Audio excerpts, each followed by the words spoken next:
네, 오늘은 조성우의 투자의 맛 코너로 한번 오픈해 보도록 하겠습니다. SK증권 영업부 조성우 부장님과 함께하도록 하겠습니다. 부장님 안녕하세요. 네, 안녕하세요. 네.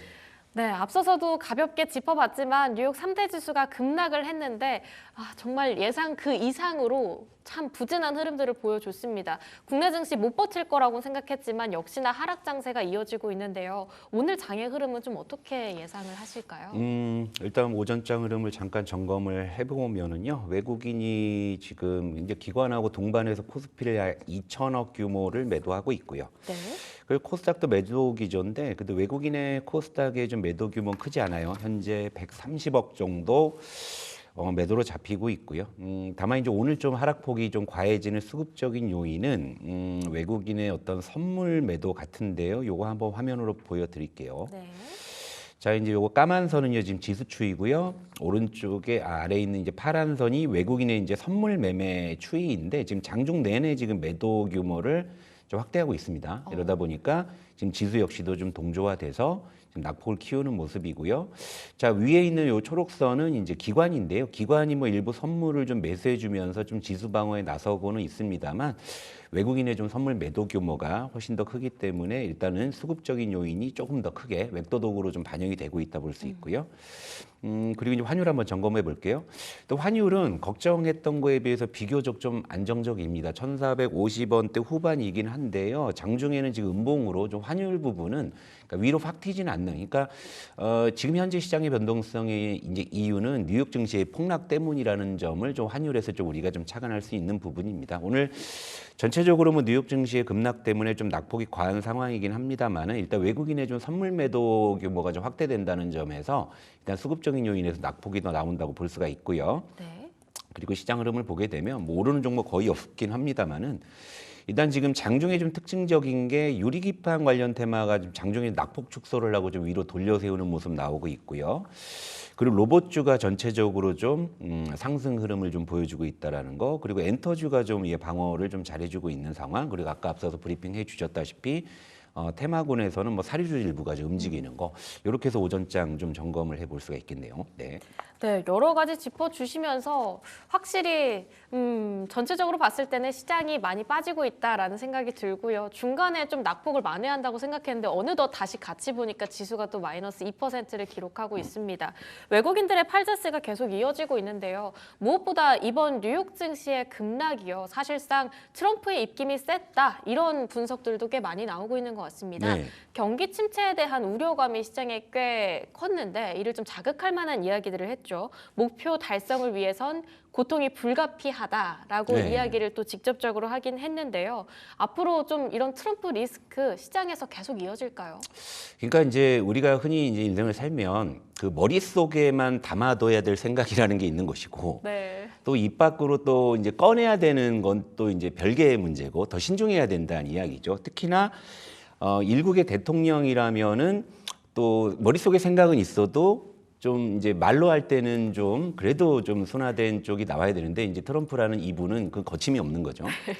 뭐 목적 달성을 위해서는 뭐 경기 침체마저도 뭐 감수하겠다, 이제 이런 어떤 발언 때문에 간밤에 뉴욕 증시가 더 폭락을 했는데, 자, 미국의 이익이 아닌 다른 목적이 있을까요? 이렇게 시장을 부러뜨려 가면서까지 무슨 목적을 달성하려는지. 그러게요. 그러니까 그런 어떤 의구심이 어제 좀 뉴욕 증시의 투매로 좀 이어진 게 아닌가, 저는 이렇게 해석을 해요. 그러니까 그동안에는 트럼프라는 인물이 좀 과격하고 좀 돌발적이고 네. 하더라도 일기 때 트럼프를 보게 되면 철저하게 좀 이제 미국 우선주의, 뭐 자국의 이익, 뭐 이런 쪽을 좀 대변했다라는 사실 그런 어떤 경험들이 있었기 때문에 트럼프라는 어떤 인물의 어떤 불확실성에도 불구하고 시장은 그런 패턴에 나름 적응을 하려고 했습니다만, 간밤에 좀 트럼프의 발언은 굉장히 좀 무서운 발언이었죠. 네. 목적 달성을 위해선 뭐 경기마저도 부러뜨릴 수밖에 없다, 뭐 고통을 감내해야 된다, 뭐 이런 얘기를 했던 것인데요. 요 화면 한번 보실게요. 자, 나스닥 차트인데요. 나스닥이 올해 지금 연간으로 한 11% 조정을 보여주고 있습니다. 이게 월봉이에요. 월봉을 보게 되면 나스닥이 그동안 정말 엄청난 고공행진을 하다가 최근 들어서 좀 낙폭이 과해지고 있는데, 공교롭게도 트럼프가 취임을 한 2월 이후에 하락이 본격화되고 있다는 거죠. 그러니까 시장에서도 이 트럼프 불확실성에 대한 부분들에 대해서 많이 경계를 하고 있다라는 것이고요. 간밤에 이제 급락을 반영하더라도 이번 달 지금 나스닥이 7% 지금 급락을 하고 있는 이런 상황이라는 거죠. 그러니까 지금 시장은 1기 때와 전혀 다른 네. 2기의 트럼프의 모습에 굉장한 불안감을 느끼고 있다라고 볼 수 있는 것인데요. 그렇다면 이 트럼프 리스크가 왜 자꾸 확대 재생산이 되는지를 한번 여러분들께 정리를 한번 해드리도록 할게요. 자, 트럼프는 지금 1기 때의 전략을 반복하고 있어요. 1기 때처럼 뭐 할 때 한번 크게 질러놓고 네. 물밑에서 협상하고 뒤에서 깎아주고 사실 1기 때는 그랬단 말이죠. 근데 2기 때는 질러놓고 물밑에서 협상하고 깎아주고가 안 되죠. 협상이 잘 안 됐으니까 안 깎아주고 그대로 밀어붙이는 거겠죠. 특히나 캐나다, 멕시코가 바로 그런 어떤 사례죠. 자, 취임하자마자 캐나다, 멕시코에 25% 관세를 부과한다고 하고 다음날 바로 말을 바꿨죠. 한 달간 유예하겠다. 네. 이것은 이제 일기 때 그대로의 전략인 거죠. 그래 놓고 이제 물밑에서 협상을 해서 어느 정도 이제 뭐 캐나다, 멕시코는 우리의 영원한 친구 해가지고 이게 요새 일기 때 그랬잖아요. 근데 이번에는 그게 아니었잖아요. 자, 한 달 동안 유예 기간을 가지고 물밑에서 뭔가를 했겠죠. 그랬는데 뭔가 잘 안 됐을 거예요. 그래서 25% 그대로 간다고 했죠. 네. 그러면서 협상의 여지가 또 없다고 못을 박아놓고서 뭐 자동차 등 또 일부 품목에 대해서는 또 유예하는. 그러니까 선언했다가 번복했다 말 바꿨다가 이제 계속 이러는 부분인데 근데 여기서 또 재밌는 건 뭐냐면 1기 때는 상대국이 어느 정도 좀 저자세를 보이면서 일부 좀 뭐 내어줄 건 내어주고 하는 부분이었는데 이번에 물밑에서 협상이 안 됐다는 것은 상대국도 강대강으로 대처했다는 이유고요. 그렇게 추론할 수 있는 부분이고 자, 트럼프가 25%를 다시 강행하고 일부 품목 아무리 유예를 해줘도 지금 캐나다 난리 났잖아요. 전기 끊는다고 난리 났죠. 그쵸. 그리고 미국 상품 불매한다고 다 난리 났고. 그러니까 지금 1기 때만큼 그런 성과를 지금 못 거두고 있는 부분이죠. 그러다 보니까 반 트럼프 정서가 단순히 캐나다, 멕시코뿐만이 아니라 유럽 쪽으로도 확대가 돼서 지금 유럽 쪽에 사실 최근에 방산주가 많이 오르는 이유도 트럼프가 더 이상 유럽의 안보에 개입하지 않을 것이라는 그런 생각 때문에 이제 미국에 의존하지 않고 자체적으로 이제 뭔가 방위력을 강화해야 되겠다 이런 부분이죠. 근데 이게 자연스럽게 또 중국하고 밀착될 수밖에 없는 또 그런 기류로 또 흘러갈 수 있는 부분이죠. 이렇게 해석을 할 수 있는 부분이고 그리고 이제 또 하나 보도록 할게요. 자, 1기 트럼프와 2기 트럼프가 이제 이 다른 또 한 가지 이유는 뭐냐면 자, 1기 트럼프는 최장 8년짜리 대통령이었죠. 네. 예, 트럼프가 여차해서 연임해 버린 8년 할 수 있잖아요. 그러면 이제 1기 때는 괜히 개겼다가 그죠? 연임해 버리면 뭔지 네. 아시죠? 근데 지금은 연임이 불가한 재임이라는 거죠. 그리고 중간 선거 결과에 따라서는 사실상 뭐 2년짜리 대통령이라는 조기 레임덕에 대한 우려도 나타나고 있고요. 그리고 취임 이후에 지금 그 트럼프를 지지하지 않는 쪽에 지금 이 반대 지지, 그러니까 지지하지 않는 쪽이 더 높은 데드크로스가 역대 대통령 중에서 가장 빠르게 나왔습니다. 불과 2달 만에 지지율의 데드크로스. 근데 이전에 가장 빨랐던 대통령이 바로 바이든이었는데 6개월 있다가 데드크로스가 났는데 지금 트럼프는 취임 초기부터 바로 데드크로스가 났기 때문에 네. 자국 내 지금 여론에서도 그렇게 이 트럼프의 강경 드라이브가 호의적이지 않다라는 부분이고 그리고 이제 조기 레임덕 그러니까 예를 들면 상대국 입장에서도 우리가 잘만 버티면 2년이면 레임덕 대통령인데 우리가 뭐 1기 때처럼 무슨 뭐 정말 다 내줘야 되느냐 좀 이런 어떤 셈법이 이제 상대국의 강경 대응에 또 빌미로 또 나타난 게 아닌가 좀 이렇게 좀 볼 수 있고요. 또 마지막으로 하나 더 보자면 너무 정책이 극단적이잖아요. 그리고 네. 일관적이지 않은 거. 그러니까 말했다가 뭐 뒤집는 거야 우리가 이렇게 알고 있는데 지금은 어떤 워딩 자체가 굉장히 극단적인 거죠. 간밤에 뉴욕 증시의 폭락도 사실은 경기 침체마저도 감수하겠다 이런 입장이었기 때문에 이런 극단적인 발언 때문에 더 이제 낙폭이 커진 거였는데 이런 부분에 대해서 이제 시장의 피로도가 굉장히 좀 높아지는 거고요. 이 극단성은 또 이제 얼마 전에 있었던 젤린스키와의 정상회담에서도 우리가 공식석상에서 영상으로 확인을 했잖아요. 봤죠. 예, 궁지에 몰아놓고 그냥 뭐 거의 코너에 몰아놓고 여지를 주지 않는 네. 이런 어떤 극단적인 어떤 협상 전략에 대한 어떤 시장 피로감 이런 부분들이 변동성 확대로 이어졌다. 이렇게 보는 게 좀 좋을 것 같습니다. 네, 진짜 뭐 카드가 없다 뭐 이런 식으로 얘기를 네. 하면서 굉장히 내몰았었던 부분들이 기억이 납니다. 관세에 대해서도 하루 걸러 하루 새로운 뉴스들이 나와고요. 계속 말을 바꾸다 보니까 시장도 좀 공포 지수가 많이 올랐죠. 빅스 지수가 어느덧 27포인트까지 올랐습니다. 뭐 말씀 주셨던 것처럼 연임 그리고 재임에 대한 가능성을 이제는 배제하고 들어가야 했기 때문에 사실상 내가 1기 때 못했던 거 다 풀고 나오겠다. 약간 이런 느낌도 있는 것 같아요. 그럼 결국은 시장에서 불확실성이 불확실성이 더 커지는 거다 보니까 이 트럼프 리스크가 확실히 좀 지속된다라고 봐야 할 것 같은데요. 앞으로의 변수는 저희가 어떤 것들에 좀 집중을 해봐야 할까요? 간단하게 말씀드리면은 딱 두 가지예요. 트럼프가 개과천선하든가 아니면 굴복하든가, 그렇죠? 굉장히 어려운 문제죠, 그렇죠? 어렵네요. 저 양반이 굴복할까 싶기도 하고. 네. 자, 지금 이제 기류를 다시 한번 볼게요. 일단은 이제 일기 때와 다른 현실을 트럼프가 이제 자각하느냐가 사실은 좀 좋은 어떤 좀 변곡점이 될 수 있는 부분인데 이 양반 고집상 그게 될지는 잘 모르겠습니다만, 자, 일단 이렇게 볼 수 있겠죠. 일기 때와 다르게 트럼프 대통령이 뭔가 잘 안 되네 라고 느낀다면은 상당히 좀 긍정적으로 갈 수 있겠죠. 아, 내가 너무 질렀나? 아, 조금 그냥 처음부터 좀 부드럽게 할 걸 그랬나? 이러면서 트럼프의 스탠스가 좀 바뀐다면 이 자체가 호재가 될 수 있겠죠. 이를테면 궁지에 몰아놓고 너는 카드가 없다 이렇게까지는 이제 안 갈 소지가 있기 때문에, 그렇다면 이제 좀 상대국 입장에서도 협상의 카드나 여지들이 좀 더 많아질 수 있기 때문에 이런 부분들, 그리고 이제 또 하나가 뭐냐면 좀 정책의 일관성이 있어야 되겠죠. 그렇죠. 자꾸 뭐 하루가 다르게 뭐 말이 바뀌고 이러는 것보다는 어느 정도 이제 트럼프도 이제 예측 가능한 프로세스를 작동한다. 이러면은 이게 개과천선의 시나리오인데 이게 그 양반 고집상 잘 될지는 모르겠습니다. 하여튼 요것도 이제 하나의 어떤 좀 시나리오로 제시할 수가 있겠고요. 그리고 두 번째가 어떻게 보면 더 유력할 수 있는데요. 지금 이제 우리가 좀 보고 있는 것처럼 멕시코나 캐나다가 그러했듯이 이제 상대국 입장에서 이제 조기 레임덕을 이제 고려하면서 뭐 좀 힘들더라도 1, 2년 정도 그냥 버텨보자라는 시나리오. 사실 이게 지금 작동을 하고 있기 때문에 더더욱더 이제 트럼프 우려가 좀 리스크가 커지고 있는 이런 상황인 건데요. 그러니까 결국에 이제 뭐 아무도 미국 말을 듣지 않는, 네. 뭐 물론 정확히 얘기하면 트럼프 말을 듣지 않는 거겠죠. 이런 기조라고 봤을 때는 또 자국 내 여론이 더 악화될 가능성이 있는 부분이고요. 그러다 보면 이제 정책이나 권력 기반이 훨씬 더 빠르게 약화될 수가 있는 부분이죠. 그렇다 보면 자연스럽게 이제 본인이 뭐 원하든 원하지 않던 간에 힘이 빠질 수밖에 없는 그런 시나리오인데요. 근데 이제 이 두 번째 시나리오는 사실은 우리가 말은 쉽게 하지만 이런 시나리오 간다면 지금과 같은 변동성은 몇 번 더 반복될 수밖에 없는 부분이기 때문에 앞서 말씀드린 전자의 시나리오를 전 내심 기대합니다만 그게 쉽지 않아 보여서 참 고민이 많은 그런 구간이 아닌가 이렇게 볼 수 있겠네요. 네. 네, 우선 시장의 입장에 맞춰서 한 발 좀 빠지면서 누그러진 입장을 보여줄지는 저도 네. 잘 모르겠다 이런 생각이 듭니다. 잠깐! 구독, 좋아요 눌러주셨나요? 만약 아직까지 누르시지 않았다면 지금 당장 눌러주세요. 그렇다 보니까 미국 증시도 잘 가다가도 한풀 딱 꺾이면 뭐지? 하고 뉴스를 찾아보면 분명히 네. 뭔가 한마디 하시거나 네, 네. 아니면 X에 뭐가 하나 올라와 있다거나 네. 그런 경우들이 많더라고요. 좀 그럼에도 불구하고 최근에 국내 증시를 좀 보면요. 네. 약간은 디커플링 되는 모습? 그래도 작년 하반기와 비교를 했을 땐 꽤 체력이 많이 올라왔다. 이런 생각이 드는데요. 다만 왜 이렇게 튼튼해졌을지는 모르겠습니다. 글쎄요. 일단 화면 한번 보실게요. 어쨌건 우리 증시가 올해만 놓고 보게 되면 적어도 미국 증시 대비해서 상당히 선전하고 있는 건 분명하고요. 네. 이 화면 한번 보시겠습니다. 일단 위에는 코스피고요. 아래는 코스닥인데, 자, 코스피가 지금 양시장이 뭐 오늘 하락분을 좀 반영하더라도요.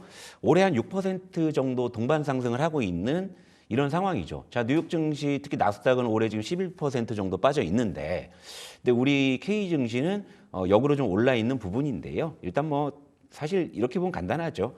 자, 뭐 뉴욕 증시 같은 경우에는 그동안 원체 올라서 이제 빠지는 거고요. 그리고 우리 시장 같은 경우에는 그동안 못 오르다가 이제야 비로소 이제 조금 가격 메리트가 좀 부각이 되는 그런 걸로 볼 수 있는데, 다만 이제 이 상승의 질은 썩 좋은 건 아닙니다. 사실은요. 이렇게 좀 지수는 올라 있어서 뭐 그나마 다행이긴 합니다만, 일단 외국인이 올해 이제 현재 기준으로 코스피를 무려 5조 원을 넘게 팔고 있고요. 그리고 네. 코스닥도 좀 1조 원 정도 좀 매도하고 있는 부분이고요. 그리고 이제 아시다시피 연초에 이제 뭐 삼성전자나 이런 시총상위 이런 어떤 대형주들이 이끈 것이 아니고 일부 좀 테마적인 어떤 성격을 갖고 있는, 이를테면 코스피 같은 경우에는 조선방산의 약진이 어느 정도 지수의 보탬이 됐던 부분이고, 코스닥 같은 경우에는 뭐 연초부터 이제 로봇주의 랠리나 이런 부분들이 이제 반영이 됐기 때문에 지수상으로는 일견 좀 좋아 보이는 그런 모습이기는 합니다만, 현재의 선전이 이제 앞으로도 이어질지에 대해서는 역시나 좀 여러 가지 조건들이 아직은 다 충족되지 않았다. 이렇게 좀 볼 수가 있을 것 같아요. 네. 네, 확실히 말씀 주셨던 것처럼 저도 지난주에 느꼈는데요. 아, 장이 안 좋을 거라고 생각했는데 지수가 올랐어요. 뭐가 올랐나 봤더니 대형주는 다 죽어 있는데 조선방산이 이끌었더라고요. 네. 이런 것처럼 보면 쎄한 느낌이 계속 드는 거죠. 외국인들은 계속 팔고 있는데 대체 우리 시장은 왜 오르는 걸까? 여러 가지로 봤을 때 앞으로의 이게 연속성을 뛸 수 있을까라는 부분에 있어서도 계속 의문점이 듭니다. K증시 지금처럼 긍정적인 흐름을 쭉 가져가려면 좀 어떤 기준들이 필요할까요? 일단 뭐 현재 기준으로는 일부 좀 이제 테마적인 시세의 반복이기 때문에 대부분의 시청자 여러분들이 이제 이 흐름을 따라가기가 그렇게 쉽지는 않습니다. 그러니까 이제 전체적으로는 그 주변 환경이 많이 이제 좋아져야 되는 부분인데요. 그 이제 한 두 가지 조건 정도를 말씀을 드릴 수가 있을 것 같아요. 일단 우리 시장이 좀 좋아지려면 뭐 앞서 이제 말씀드린 이제 트럼프 리스크로 인한 이제 매크로 환경이 이제 개선이 돼야 되는 부분들이 분명히 선결이 돼야 되겠죠. 우리 증시만 혼자 올라가기 쉽지 않습니다. 연초에 뭐 선전을 했다 손 치더라도 결국엔 글로벌 환경이 좋아져야지만 추세적인 우상향을 우리가 논할 수 있는 부분인데 일단 이제 화면으로 좀 보여주시면 첫 번째 일단 트럼프 리스크의 완화는 반드시 필요하다. 지금 아까도 말씀하셨지만 시장에 무언가 좀 큰 변동성이 있을 때 뉴스를 찾아보면 항상 트럼프가 있다. 네. 그죠? 그런 내용인데요. 이런 부분들이 좀 완화가 이제 돼야 되겠죠. 지금 이제 관세 전쟁 때문에 가뜩이나 지금 미국도 물가가 더 이상 이 내려가지 않는, 둔화되지 않는 그런 고민들이 있는 이런 상황이거든요. 이런 상황이기 때문에 연준에서도 이제 추가적으로 이제 완화적인 통화 정책을 구사하기가 굉장히 좀 어렵죠. 물론 극단적으로 경기 침체 공포 뭐 이래가지고 뭐 고통을 감내하겠다. 이러면서 실제 이제 지표의 어떤 하강이 실질적으로 확인이 되면서 침체에 진입하는 순간에 금리를 내리는 것은 이미 늦을 수가 있는 부분이기 때문에 어느 정도 이제 선제적인 어떤 대응을 좀 해야 되는 그런 상황이긴 한데 지금 트럼프의 지금 이 정책은 양날의 검인 거죠. 지금 현재 관세 정책은 인플레이션을 야기할 수 있는 부분이고 또 한편으로는 경기 침체마저도 감수하겠다고 해버리면 통화 정책의 방향을 예측하기 굉장히 어려운 부분이죠. 결국에 이제 트럼프의 리스크가 완화가 된다면 미국의 어떤 금리 통화 정책의 환경이 우호적으로 바뀔 수 있는 부분이고요. 그렇다면 시장엔 자연스럽게 이제 유동성 효과들이 발생을 할 수가 있기 때문에 어느 정도 이제 증시를 좀 부양할 수 있는 그런 이제 선결 조건은 갖춰진다. 이게 이제 좀 매크로 환경의 개선 쪽에서 말씀드릴 수 있는 부분이고, 그리고 이제 두 번째는 사실 이제 3월은 지금 우리나라도 굉장히 큰 정치 빅 이벤트를 앞두고 있죠. 맞습니다. 예. 결국에 이제 그 3월 중에 헌법재판소에서 이제 탄핵 선고를 기점으로 이제 변곡점이 될 것이죠. 왜냐하면 지금 현재 우리나라 시장도 지수적으로 이제 우상향을 하기가 굉장히 어려운 것은 현재 리더십이 지금 작동을 제대로 하지 못하고 있는 상황이기 때문에 그런 정치 불확실성이 사실 어느 정도 좀 발목을 잡고 있는 부분이 그러다 보니까 지수가 오르더라도 좀 테마군 위주로밖에는 움직일 수 없는 그런 어떤 좀 대내적인 그런 환경들이 있는 부분이거든요. 그러니까 이런 부분들이 이제 해소되는 것이 이제 이번 달에 결정이 지어질 것인데요.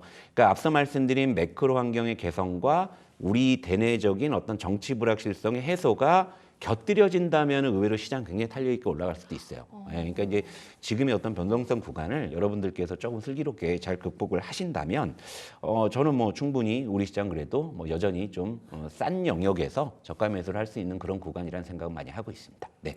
네, 지금 파월 의장의 같은 경우는 아직까지는 경기 침체를 우려할 때는 아닌 것 같다. 조금 더 조심스럽게 계속 지표를 확인해가면서 가겠다라고 이야기를 하지만 트럼프 대통령은 금리 내려야 된다. 이런 식으로 계속 강경하게 이야기를 하고 있기 때문에 미국의 앞으로의 금리 상황도 좀 계속해서 체크를 해봐야 할 것 같고요. 무엇보다 대내외적으로 살펴봤을 때 우리 시장 안에서도 큰 정치적 리스크가 있습니다. 리더십 부재 속에서 주도 섹터가 확실하게 살아가지 못하는 모습들도 함께 잡히고 있기 때문에 이러한 두 가지 조건들이 좀 완화됐을 때 우리 시장에 강한 반등을 좀 기대해 볼 수 있겠다 이렇게 정리를 해볼 수 있을 것 같은데요. 자, 그럼 오늘 장의 오후장 어떻게 전망하실까요?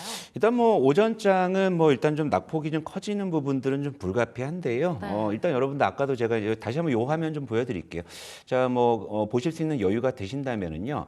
일단 오늘은 좀 외국인의 좀 선물 매매 동향을 좀 유심히 좀 보시면 좋을 것 같아요.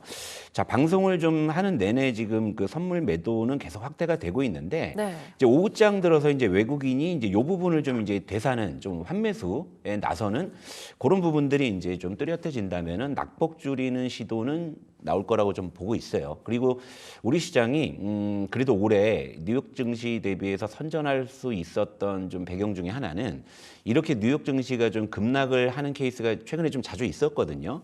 근데 그럼에도 불구하고 나름대로 낙폭을 좀 제한하는 그런 흐름들이 이제 좀 자주 있어 왔기 때문에 나름 선전을 하는 그런 모습들을 보여줬었거든요. 그러니까 오전장은 뭐 좀 아무래도 좀 이런 좀 낙폭은 좀 불가피할 것 같고요. 다만 여러분들 이제 점심 편하게 드시고 오후장에 좀 반전이 일어나는지 여부 그런 부분들을 좀 보신다면 좀 좋을 것 같고요. 그리고 이제 지수적인 측면에서 이제 좀 저점에서 이제 반등이 나온다라고 봤을 때는 최근에 반도체가 이제 낙폭이 굉장히 과하기 때문에 네. 뭐 이런 쪽은 좀 중장기적인 시점에서는 좀 저가 매수의 타이밍이 아닌가 뭐 이런 생각은 조심스럽게 하고 있습니다. 네. 혹시 저가 매수의 타이밍으로는 반도체만 생각하실까요? 아니 지수가 가면 반도체가 가니까요. 아, 그리고 지수가 시장과 동조화되면서 네. 매크로 논리로 움직일 수 있는 대표적인 섹터이기도 하고요. 그리고 우리 K 증시에서 가장 시가총액 비중이 또 큰 섹터가 바로 반도체이기 때문에 네. 결국에 지수가 올라간다는 것은 반도체와 같이 올라간다는 것을 의미를 하는 것이고 이렇게 이제 좀 시장과 반도체가 좀 동조화되는 그런 어떤 특징으로 시장이 올라간다면은 그동안 이제 테마군으로 좀 이제 시세가 좀 과도하게 올랐던 조선이나 이제 방산 쪽이 좀 조정받을 가능성도 있는 부분이기 때문에 저는 역시나 뭐 시장을 떠날 게 아니라면 뭐 반도체는 저점에서는 좀 매수해 볼 필요가 있다. 이렇게 좀 말씀드릴게요. 네. 네, 오늘 낙폭이 오후장까지 계속 더 깊어진다라고 한다면 하나의 저점 매수 타이밍으로 반도체 섹터에 집중을 해보시는 게 좋을 것 같은데요. 오늘같이 새 한 장 제가 최근에 또 느꼈습니다. 네. 바로 2월 28일이요. 네. 참 그때 저도 비슷하게 생각을 했습니다. 그래도 우리 시장이 최근 디커플링 되는 모습을 보여줬으니까 네. 오전장에 이렇게 낙폭이 깊어도 오후장엔 살짝 말아올리지 않을까? 네. 했는데 계속 꺾인 채로 마감을 했었고요. 근데 그 다음 거래일부터 또 빠르게 회복을 했었거든요. 예, 사실 네. 오늘 뭐 이제 투자의 맛이 아주 오랜만에 여러분들께 이렇게 스팟으로 네. 뭐 특집으로 딱 인사를 드리지만 제가 이제 작년 연말까지 이제 투자의 맛을 여러분들 매일 찾아뵀을 때 네. 연초에 뭐 로봇준이 반도체니 다 말씀을 좀 드렸었는데 근데 그 좋은 시기에는 제가 와서 생색을 못 내드리고 다시 이제 시장이 어려운 국면에 꼭 이럴 때만 저를 불러주실 것 같은데 어려운 국면에 다시 뭐 여러분들께 인사를 드릴 수 있게 돼서 무척이나 반갑고요. 저도 기분이 좋고 물론 이제 좋을 때야 뭐 제가 그렇게 필요하지 않을 수 있습니다. 하지만 어려울 때는 또 제가 필요할 수 있기 때문에 제가 뭐 기회가 된다면 또 나와서 여러분들께 좋은 말씀 많이 드리도록 하겠습니다. 네. 아유, 저 여기 정말 궁금해서요. 네. 오늘 만약에 계속 이런 식으로 낙폭을 키운 채 마감을 한다면 네. 바로 다음 거래일부터 좀 강한 반등을 2월 28일 때처럼 비슷한 네. 패턴으로 그려갈 것이다. 살짝 기대를 가져봐도 될까요? 글쎄 뭐 이제 내일 날씨 맞추기도 쉽지 않은. 그런데 이제 중요한 건 네. 우리 시장이 좀 낙폭이 과하다 싶을 때는 저가 매수세가 꾸준히 유입이 됐었고요. 그리고 제가 아까 오후장을 전망해 드릴 때도 제가 이제 점심 드시고 와서 오후장에 좀 반전이 일어나는지를 한번 살펴보자라고 했던 부분들도 바로 이제 그런 전제로 말씀을 드린 거거든요. 그러니까 지금 현재 뭐 우리 지금 양시장이 2%대 넘게 빠지는 건 지금 굉장히 과한 하락이긴 한데요. 그렇죠. 근데 이제 이런 경우라 그러면 오늘 이제 연초부터 쭉 이제 우리 시장을 좀 살펴보게 되면은 아랫꼬리를 좀 이제 다는 그런 케이스들이 오후장에 제법 많이 나왔습니다. 네. 물론 이제 지금 현재 나스닥 선물이 좀 간밤에 이제 급락 이후에도 추가적인 하락이 있기 때문에 그런 부분까지 현재는 좀 반영이 되는 것 같습니다만은 오후장에 이제 그 나스닥 선물이 좀 낙폭을 줄이면서 외국인의 선물이 이제 매도 쪽에서 좀 환매수 쪽으로 틀어진다고 했을 때는요. 그럴 때 현재 지금 낙폭이 과한 종목 중에서 이제 시장의 중심에 있는 종목들, 지수를 많이 타는 종목들, 이를테면 이제 반도체 같은 경우에는 오늘만 놓고 보더라도 이제 뭐 아랫꼬리 잡기 전략이 가능할 수 있는 부분이고 아까 말씀하신 대로 내일 날씨를 우리가 잘 맞춘다면 내일 또 반등이 크게 나온다면 네. 뭐 내일도 이제 좀 어떤 지수 반등에 따라서 지금 낙폭이 과한 어떤 시장 어떤 관련한 어떤 종목들 이런 쪽의 어떤 추가 상승은 내일까지도 이어질 가능성이 있기 때문에 오늘은 좀 저점 매수를 하는 그런 타이밍이 아닌가 이렇게 좀 정리해 볼 수가 있을 것 같아요. 네. 네, 부장님. 네.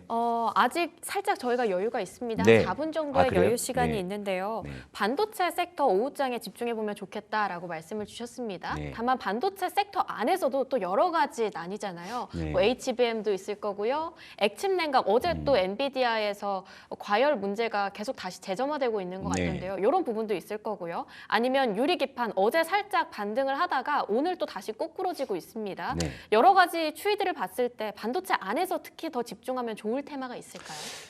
제가 이제 반도체 쪽은 사실 제가 이제 지난 연말부터 여러분들께 뭐 온디바이스 AI나 이제 이런 쪽을 많이 말씀드렸고 연초에 좀 반도체 쪽의 어떤 동향들을 보게 되면 여러분들도 아시다시피 뭐 한미 반도체가 힘을 쓰는 그런 반도체 시장이 아니었습니다. 네. 반도체 설계나 뭐 레거시 전공정 뭐 이런 쪽이죠. 그러니까 온 디바이스 AI 쪽에 좀 밀접한 어떤 섹터들의 시세가 굉장히 좋았다가 최근에 좀 시장의 하방 압력이 커지면서 반도체가 이제 전반적으로 지금 낙폭이 과한 상황인데 현재 기준에서 이제 지금 시장을 보더라도 원익 IPS나 테스 같은 일부 전공정 쪽은 지금 상승 반전을 했고요. 그러니까 아까 말씀드린 제 논리인 거죠. 지수가 이제 낙폭을 좀 줄인다고 했을 때 그러면 이제 어느 반도체 섹터에 좀 집중을 해야 되느냐. 예를 들면 네. 한미 반도체를 사야 될 것이냐 아니면 뭐 하이닉스 사야 될 것이냐 아니면 다른 걸 사야 될 것이냐 이런 부분들이 궁금하실 수 있는 부분인데 기본적으로 시장이 조정을 받거나 반도체가 좀 꺾이기 전에 강했던 섹터가 최근에 뭐였죠? 일단 유리기판이었죠. 네. 그리고 이제 또 하나가 반도체 설계 쪽이었죠. 그리고 전공정 쪽이었죠. 이런 쪽들이 다 온 디바이스 AI 이제 밀접한 애들이고, 그리고 이제 유리기판과 더불어서 최근에 이제 좀 바닥권에 꿈틀거리는 반도체 쪽의 액침 냉각 쪽입니다. 네. 이런 쪽을 저는 저점 매수하시는 게 지금 가장 좀 효과적이라고 봐요. 네, 그러니까 예를 들면 시장이 꺾이기 전에 가장 강했던 애들은 시장이 반등할 때 일단 걔들은 먼저 반등을 합니다. 네. 그다음에 시장의 논리가 바뀌었을 때 또 이제 다른 모습이 나타날 수도 있습니다만은 여러분들이 그냥 예를 들면 단기적으로만 대응을 하신다라고 봤을 때는요. 이를테면 이제 반도체 설계 쪽에서 이를테면 뭐 추천 종목은 아닙니다만은 뭐 퀄리타스 반도체니 제주 반도체, 뭐 어부부 반도체 이런 가겠죠. 쪽이 사실 연초에 굉장히 질주했다가 네. 최근에 조정을 많이 받았죠. 그러니까 이런 쪽이 이제 지수가 낙폭을 줄일 때 따라서 올라올 수 있는 부분이고, 그리고 일단 지금 돌려 세운 이제 전공정 쪽은 이들보다는 좀 베타 값이 낮아요. 변동성이 낮기 때문에 이런 쪽은 좀 이제 저점 매수가 미리 들어온 거라고 좀 볼 수가 있는 부분이고요. 그리고 이제 유리기판 쪽도 오늘 보게 되면요, 일부 종목은 지금 상승권에서 움직이고 있거든요. 그리고 어제 굉장히 강했었고, 맞아요. 그러니까 이런 것들. 그리고 이제 액침 냉각 쪽은 최근에 꿈틀꿈틀 되기 때문에 이제 저가 매수세는 항상 존재한다라고 보는 거죠. 이를테면 이제 워트나 뭐 GST나 뭐 KN솔 같은 종목들은 액침 냉각 쪽에 속하는 쪽이니까. 그러니까 이런 쪽을 좀 여러분들께서 좀 좌표로 삼으셔가지고 지금은 이제 반도체 쪽에서 저점 매수를 할 때 종목이 고민이시라면요, 바로 그 제목에서 조금 더 집중하셨으면 좋을 것 같습니다. 네, 이야기를 들어봤습니다. 일단 온디바이스 AI 쪽 집중을 해보고요. 액침 냉각 쪽으로도 한번 눈여겨보시면 좋을 것 같은데요. 무엇보다 최근에 반도체 자체가 좀 꺾임이 있었습니다. 말씀 주셨던 것처럼 눌림이 있을 때 그 이후로 빠르게 반등을 하는 건 그 꺾임 이전에 강했었던 섹터들이다라고 말씀을 해주셨으니까요. 한 1, 2월 장에서 반도체가 긍정적인 흐름을 이어갔을 때 어떤 종목들이 유독 강했었나 조금씩 관심 가져보시면서 체크를 해보시면 좋을 것 같습니다. 오늘 다양한 투자 대응 전략 함께 고민해주신 SK증권 영업부 금융센터 조성우 부장님과는 여기서 인사드리도록 하겠습니다. 부장님 좋은 말씀 감사합니다.